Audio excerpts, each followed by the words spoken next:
The British Columbia Institute of Technology acknowledges that our campuses are located on the unceded traditional territories of the Coast Salish nations of Musqueam, Squamish, and Tsleil-Waututh. From the Broadcast Center at BCIT's Burnaby Campus, this is All Talk Radio. You're listening to 1680 The Crow. Good morning. It is Wednesday, January the 10th. Thanks for joining us. I'm Ben Bugera. It's 10 a.m., and here's what's making news right now. Our top story this hour, well, we may finally be in for some real winter weather across the lower mainland later this week. Temperatures are expected to drop to a seasonal low of minus 10 in Vancouver Thursday night, with wind chills reaching a low of minus 17. There is only a 40% chance of flurries Thursday evening, with mostly sun expected going into the weekend. Environment Canada has issued an extreme cold warning for the Peace River region, with temperatures expected to reach lows between minus 30 and minus 40. The temperatures are combined with a northerly wind system reaching highs of around 20 kilometers an hour. With cold temperatures on the way for the lower mainland, blooming flowers and plants could be at risk. Spring flowers have been blooming across Vancouver due to the warm and dry weather. Plants like witch hazel, daffodils, cherry trees are non-native and come from Japan, China, and Western Asia. Douglas Justice, Associate Director at UBC Botanical Garden, says flowers and plants' growth cycle will be disrupted. In Vancouver, if we have minus 10 degrees, that can do some damage. If we have minus 15 degrees, actually kill the branches on which the flowers are born, and so that can do a lot of damage. The cold weather is expected to last only a week. I'm Igula Swanova for BCIT The Crow. Lights and photos were put up last night at the Pipe Shop in North Vancouver to commemorate the 4th anniversary of the crash of Ukraine flight PS 752. The Crow's Alicia Nolasco was on the scene to tell us more details of what went down during the event. Last night, the city of Vancouver hosted a memorial commemorating all the lost lives of the Ukrainian PS 752 flight. The organizer, Arman Abtahi, who lost his brother in this incident, says the path to justice against Iran has been slow but still needs community support. After 4 years, we see that four affected countries have referred the case to ICJ and now today ICAO. And this is only possible if the community put pressure on the politicians to seek justice. Abtahi says the community has been able to give voice to the families affected, even after 4 years, to remember the lost lives in this path to justice. Alicia Nolasco, BCIT The Crow. Provincial Health Officer Dr. Bonnie Henry is set to give an update this afternoon on BC's respiratory illness season. This will mark Henry's first update of 2024, which she will give alongside Health Minister Adrian Dix. According to the most recent data from BC's Centre for Disease Control, cases of both influenza A and RSV were on the rise in late December. The centre also reported cases of COVID-19 were remaining stable or decreasing since early November. Canadian companies that are hiring this year are on the lookout for workers with skills in a key area, artificial intelligence. Members of the country's tech community say finding staff who can develop AI-based products or use them to bolster business is a priority as the global race to take advantage of the technology tightens. Jenny Yang, a senior advisor at the Mars Innovation Hub in Toronto, says everyone seems to be looking for people who understand AI to help them use chatbots or develop their own AI systems. Alex Sokolov of Montreal-based AI company Responsibly says the spike in interest in AI jobs is largely attributable to the release of ChatGPT. Michelle Zedekian, The Canadian Press. U.S. Secretary of State Antony Blinken met with Palestinian President Mahmoud Abbas today in the occupied West Bank to seek governance reforms as part of efforts by the U.S. to rally the region behind post-war plans for Gaza. Blinken says he's secured commitments from multiple countries in the region to assist with rebuilding and governing Gaza after Israel's war against Hamas, and that wider Israeli-Arab normalization is still possible, but only, he says, if there's a pathway to a Palestinian state. Blinken says the Palestinian Authority has a responsibility to reform itself, to improve its governance, and that he would discuss that with And that's your news for this hour. I'm Ben Bugera, and you're listening to 1680 The Crow.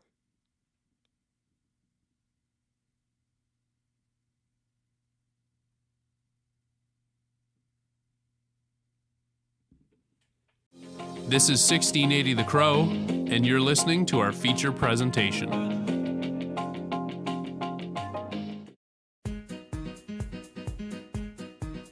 Sushi is one of the most popular dishes in the world, but is sushi as we know it in Canada the same as it is in Japan?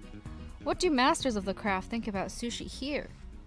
We have to do something new too. That one is not the deep fried sushi. Not that. No, not that way. There's no doubt that Canadian food culture is heavily influenced by immigration. Vancouver's food scene is known for being incredibly rich in diversity, including some of the best Chinese food that can be found outside China. As a coastal city, we also have an abundance of seafood, which means dishes like sushi that utilize a lot of seafood are found everywhere. With all the different ethnic communities that call BC home, there is no shortage of cuisines to try. The variety of cuisine that lines our streets is a testament that immigrants continue to change local food culture. But is the reverse the same? Are our food preferences also changing traditional cuisine? The answer to this question is a little less obvious. For example, fortune cookies are ubiquitous in Chinese restaurants across North America. In the Western world, they are a symbol of Chinese cuisine and even culture. But did you know that fortune cookies are not found in China? The fortune cookie is actually a Japanese invention that was brought to America. My name is Tammy Mack. Welcome to Let Them Cook, a series where we explore how foreign food culture shifts and evolves when it travels the globe and becomes acquainted with new audience. This is episode 1, Mr. Yoshida. The California roll that is a staple in every sushi restaurant here was invented in Vancouver by chef Hidekazu Tojo, a Japanese Canadian and the namesake of Tojo's on Broadway, although there has been some debate about how accurate this is. Chef Tojo also claims to have been the pioneer of the inside-out style of sushi. Traditionally, sushi ingredients are wrapped in a seaweed wrapper facing the outside. However, Chef Tojo, sensing a local distaste for seaweed, instead wrapped his rolls in reverse order, with the rice on the outside and the seaweed hidden inside. Chef Tojo is also credited with other iconic rolls like the BC roll, rainbow roll, golden roll, and my personal favorite, the spider roll. He's also known as the first sushi chef to incorporate smoked salmon into sushi. Chef Tojo has become an ambassador of a sort for this new Canadian style of sushi. His innovations have proved more than a little successful, expanding to as far as Europe. Other sushi chefs have followed suit, including California rolls and the like in their menu. But what's it like as an authentic sushi chef navigating a market that already knows what it likes? Deep fried rolls, put on the sauce on top. Deep fried California. Yeah. And the dragon rolls. Yeah. That's more they like it. Yeah, but it's a business, right? If they like it, I gotta do it. Yeah, if they don't like it, I don't do it. That was Chef Yoshida, a sushi chef walking the line between following local trends and adhering to his traditional cooking style. We'll meet him after the break. This episode is sponsored by Marks. Visit your local Marks today for a wide variety of high-quality brands, ranging from Helly Hansen and Columbia to Carhartt and Levi's. Marks, all things simple.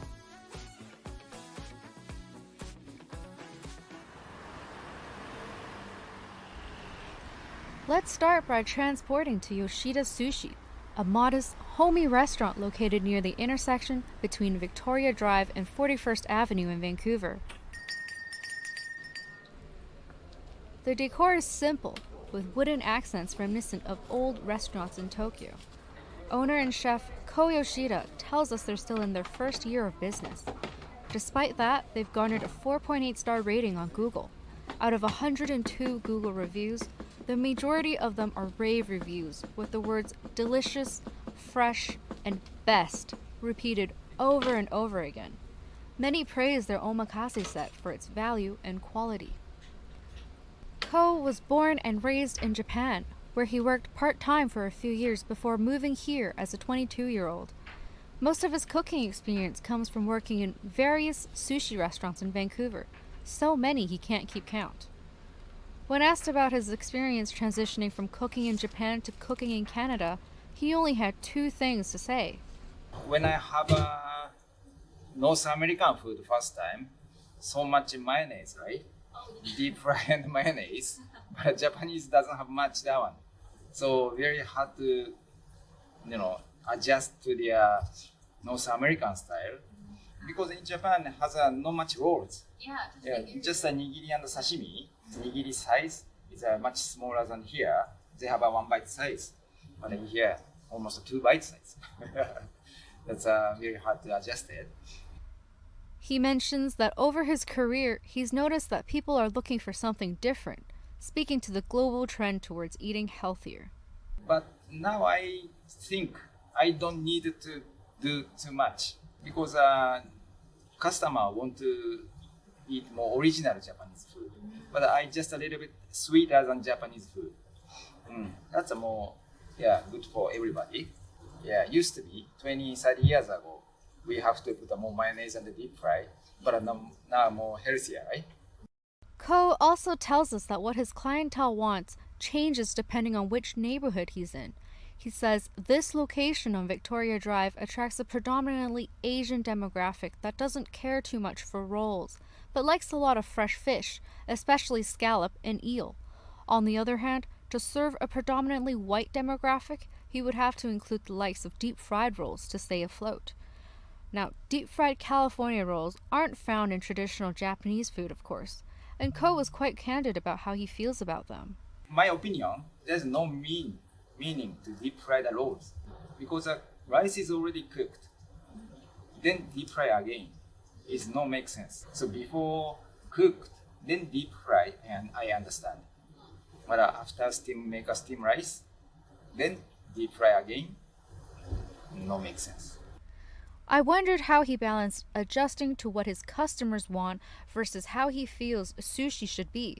He says that he remains committed to Japanese cooking styles, but part of the philosophy of Japanese cooking is to use fresh, quality ingredients, which is why he utilizes fresh, local fish, but he's also open to innovating with new ingredients. But I wanna do more Japanese food. Not North American food. That's my policy. Japanese food has a pretty much long history, right? Then many people try and error, try to find the best way for Japanese food. So, but we have to do something new too. That one is not deep fried sushi. Not that one. No, not that way. But use a local new fish, create, that's more Japanese style. So I have to find a new product, new vegetables. I'm using a local Dungeness crab, the BC spot prawns, sockeye salmon, and albacore tunas, and sea urchin too. And ikura, that's all local. Cooking philosophy differs from chef to chef. You could ask the same question 1,000 times and still get a different answer each time, as long as you're asking different chefs. This is why there can be several renditions of something as simple as a California roll. Every time a chef reinterprets and puts their spin on it, the California roll is reinvented, becoming something that's in a constant state of being changed and reworked. It's this process that gives way to renditions like the controversial deep-fried California roll. Wow, did you think you would be hearing about drama in the sushi world today? From hearing about Ko's early observations on North American food culture, we can already predict what the inspirations for the deep-fried California roll were, which ironically involves both deep frying and mayonnaise. Oyama Sushi, located on Kingsway and Royal Oak in Burnaby, is a Korean-owned Japanese restaurant that serves deep-fried rolls and other fusion rolls, like one called the hash brown roll.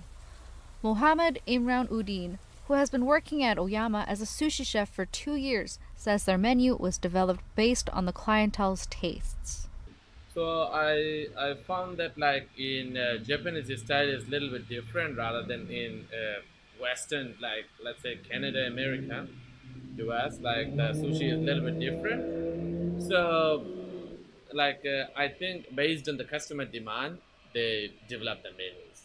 Mohammed employs a whatever makes them happy philosophy when it comes to cooking. Rather than adhering to a grander cooking style, Mohammed is just happy to see his customers enjoy his food with a smile on their face. I love to see customers smile face. That make me really happy. So just make the customer and make the people happy is my philosophy. Between someone like Mr. Yoshida, who has a more of a traditional, principled take on sushi, and someone like Mohammed, whose primary goal is to make his customers happy, we get a sense of the sort of struggles going through the mind of someone bringing their traditional cooking to a new country. While cooking philosophy surely plays a role, we can't forget that things like remaining profitable and being able to sustain themselves are probably huge factors as well. How each chef juggles the balance between these factors is what makes the conversation about evolving food cultures and the work of immigrants a never-ending story. Thanks for listening to this week's episode. I'd like to give a special thank you to Mr. Ko Yoshida and Mr. Mohammed Imran Udin for taking time out of their busy days to chat with us. Be sure to follow us on your preferred social platforms to be notified of new episodes. Next time, we'll be talking about the rise of Mexican food in Canada.